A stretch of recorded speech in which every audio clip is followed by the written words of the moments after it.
You have several products. We talked about the system, RippleNet. You also have a digital token, which is the XRP. How's the XRP doing? Because we saw it surge 1,300%. Right. So XRP actually was the best performing digital asset in 2017. It was up, I think, something like 25,000%. The excitement around digital assets is because I think you're solving a real problem. And I think one of the things you saw happen, particularly last December, is there's understandably concern about regulation and what does that mean for digital assets. From the get-go, Ripple has worked with regulators, and we have worked with regulated institutions like banks where there isn't regulatory uncertainty. And so we have found that part of the reason why XRP has performed well is because people realize, hey, wait a minute, back to your question, is XRP the next Bitcoin? If we work with the system to solve this problem, and we can solve that problem at scale, a problem measured in the trillions of dollars, then there's a lot of opportunity to create value in XRP. But how can there be clarity on regulation when different countries are adopting different strategies when it comes to regulation? And the other thing as well is volatility. I mean, why use a cryptocurrency when it's so volatile right now? Yeah. So look, it's a really important question. I think there's a lot of misinformation out there. I've kind of jokingly suggested that when people talk about regulatory uncertainty, it's often people because they don't like the regulation. They're not actually regulatory uncertainty. If you think about a XRP transaction from one regulated financial institution, a bank or a payment provider, they're doing what's called a KYC check, which references Know Your Customer. There's a global regulatory framework around KYC.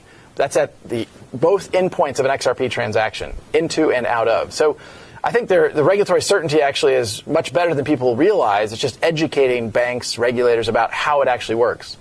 Now, the volatility point is also a good one. XRP has clearly been volatile, as all digital assets have been. The nature of how an XRP transaction works, though, it's 1,000 times faster than Bitcoin. So the volatility risk you're taking around XRP is only for 3 seconds. So the volatility risk ends up being very, very, very, very small because it's so fast. For XRP, you've been looking at banks. So the CEO of Ripple brings up some great points of why it could be superior to Bitcoin and why it wants to challenge Bitcoin. But let's just be honest, the community, the reason why people created cryptocurrencies is to be decentralized, which is not Ripple. And the biggest issue I have with Ripple is you see the circulating supply of Ripple. The large amount of Ripple is still not even in circulation, and it's owned by the founders of Ripple. So it's a highly controlled currency.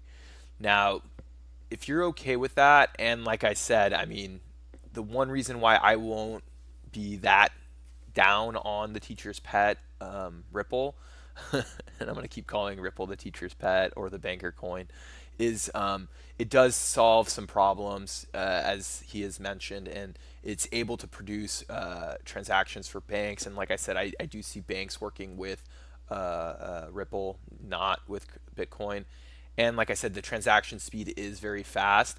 But the argument could be made is that if Ripple is mass adopted, and once again, it's such a controlled currency, I don't see this. If the transaction volumes go up, then it could run into the same exact problem with Ethereum and CryptoKitties. So, the argument he makes, it's kind of a wash, but it's still an interesting interview. Hopefully, if you have a chance, go through my channel. I have more of this interview for you to watch. But I definitely would recommend to everyone, you should definitely have some Ripple in your portfolio. But like I said, for me, it's hard to consider Ripple a good coin long term because it's doing the opposite of what cryptocurrency was eventually founded for. We're supposed to get decentralized, and Ripple is the most centralized currency. So let me know what you guys think. I really appreciate the comments. It really helps me figure out what I need to post and keep you guys informed with the news article or the news clips. So please comment and subscribe if you haven't had a chance yet, and I will talk to you guys soon.